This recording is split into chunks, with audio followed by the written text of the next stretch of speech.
Is the multiverse real?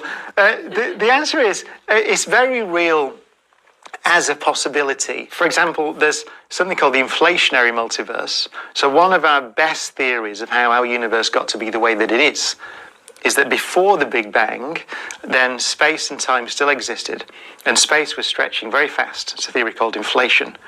And then that period of time draws to a close, so that the expansion rate, this incredibly fast expansion rate, slows down, and kind of the energy driving it collapses, changes form or state, and that's what we call the Big Bang. So the Big Bang is the end of inflation.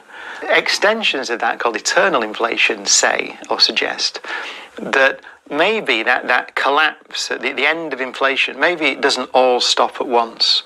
So you're to picture patches of this rapidly expanding space, they're sort of collapsing and making big bangs, which make universes. And so that the process is called eternal inflation, because for all we know, it could have been going on forever in a sense, and would be going on now, if that was correct. So we would just be a bubble in this sea, an infinite sea of universes, of which we're a single bubble, and that's called the inflationary multiverse. Quantum mechanics does appear to suggest that really there are an infinite number of universes. So every possibility for every interaction that happens has a probability of it. It's like rolling a dice, and you could say, well, I roll a dice and it comes up a 3, but it could also be a 2 or a 4. And basically, the many worlds interpretation of quantum mechanics is that there's a universe in which every dice roll happens. So you get an infinite number of copies of you, for example, in this inflationary multiverse.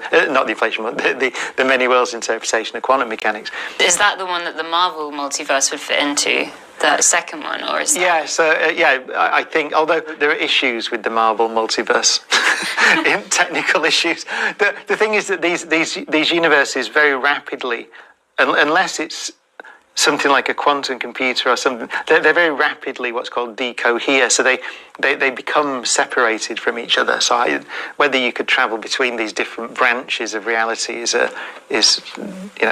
So is that another controversial thing to say? Have I just upset the Marvel fans now? I don't know what I've done.